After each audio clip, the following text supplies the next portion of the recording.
Je suis né en 1995, dans une pièce trop claire pour des yeux trop fragiles. Le monde m'est tombé dessus sans prévenir, et j'ai répondu comme j'ai pu, en criant. Premier souffle arraché au silence, premier cri comme une signature. Pas un cri de douleur, un cri pour dire je suis là, faites-moi une place. Je savais rien de la vie, rien des chutes, rien des attentes, rien du poids des années qui collent au dos. À ce moment-là, j'étais léger, presque invisible, encore intact. Mon cœur battait droit, sans méfiance, sans défense.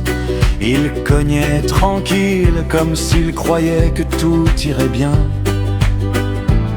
On m'a posé dans des bras tremblants, des bras pleins de promesses silencieuses. Papa, maman, des mots que je comprenais pas encore, mais que je sentais déjà. J'étais au chaud, protégé du reste du monde, loin du bruit, loin des départs, loin des absences qui viendraient plus tard.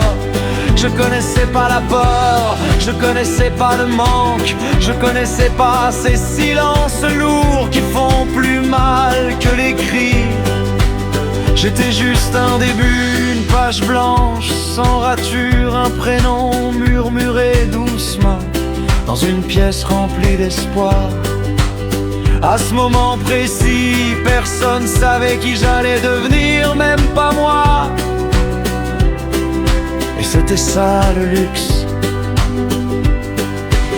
J'avais encore rien perdu, encore rien cassé, encore personne à regretter, encore personne à enterrer dans ma tête.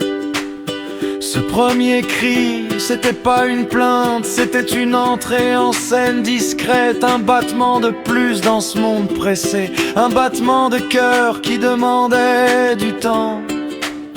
Le temps d'apprendre, le temps de tomber, le temps de comprendre que grandir, c'est aussi perdre un peu de soi.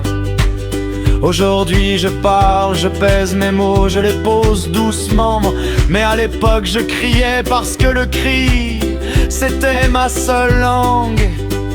Si je pouvais revenir là-bas, juste une seconde, pas pour changer quoi que ce soit, juste pour regarder ce bébé droit dans les yeux, je lui dirais: tu sais pas encore, mais tu vas tenir, tu vas tomber, tu vas douter, mais tu vas tenir. Je lui dirai: reste vrai, même quand ça fait mal, même quand le monde te demande d'être autre chose. Parce que ce premier cri, c'était déjà une promesse, pas de réussite, pas de gloire, juste une promesse d'honnêteté. Et malgré les années, malgré les cicatrices, malgré ce que la vie prendra, je crois que ce cri-là, je l'ai jamais vraiment laissé mourir.